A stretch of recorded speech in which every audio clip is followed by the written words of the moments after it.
इस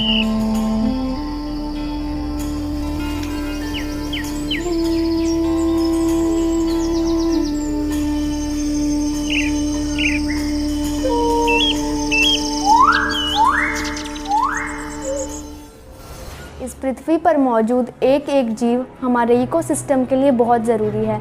अब चाहे वह धरती पर रहता हो, पानी में रहता हो या फिर उसका बसेरा पेड़ों पर हो। जीवों की बहुत सी प्रजातियां तो ऐसी हैं जिन्हें हम अपनी आंखों से देख भी नहीं सकते। उन्हें देखने के लिए हमें माइक्रोस्कोप की ज़रूरत पड़ती है। लेकिन धरती और इसके पर्यावरण को बनाए रखने के लिए ये छोटे जीव भी अपनी भूमिका अदा कर रहे हैं। यह बात सही है कि इंसान इस धरती की सबसे सर्वव्यापी प्रजाति है और वो आज महाबली बनने में जुटा है।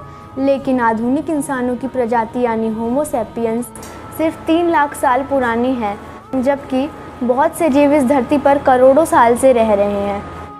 क्या आज भी ऐसे जानवर हैं जो डायनासोर के खत्म होने के बाद बचे रहे?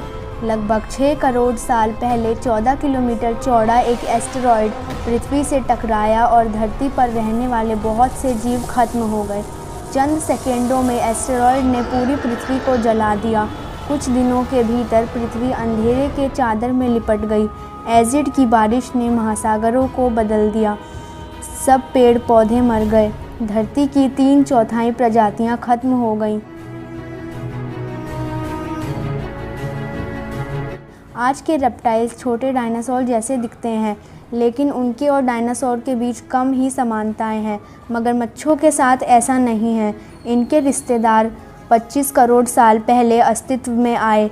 ये असल में डायनासोर्स के दौर के ही जीव हैं। कछुए भी सबसे पुराने रेप्टाइल्स में से एक है। महासागरों में सबसे पहले कछुए 22.5 करोड़ साल पहले तैरे थे। शार्क भी उस युग में समंदर के परभक्षियों में शामिल थे।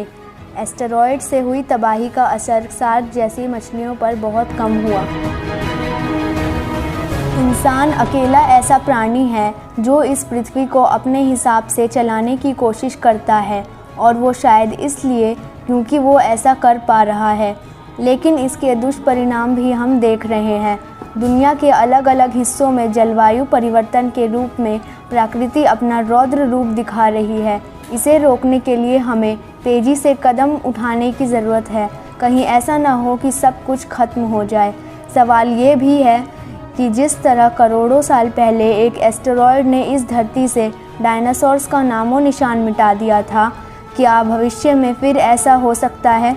एस्टेरॉयड अंतरिक्ष में घूमते हुए पत्थर हैं। ये हमारे सौरमंडल के शुरुआती दिनों का मलबा है। अब उनमें से बहुत सारे जुपिटर और मार्स के बीच सूर्य की परिक्रमा कर रहे हैं। उस जगह को एस्टेरॉयड बेल्ट कहते हैं। ये आवारा एस्टेरॉयड्स हमारी धरती के लिए मुसीबत बन सकते हैं, इसलिए आकाश पर लगातार नज़र रखी जाती है ताकि खतरनाक एस्टेरॉयड्स का पता लगाकर उनकी चालों को समझा जा सके। लगभग 10 लाख एस्टेरॉयड लगातार पृथ्वी की कक्षा से गुजरते हैं, जैसे कि एपोफिस। 300 मीटर से ज़्यादा का ये एस्टेरॉयड इतना बड़ा है कि बेंगलोर जैसे शहर का सफाया कर दे।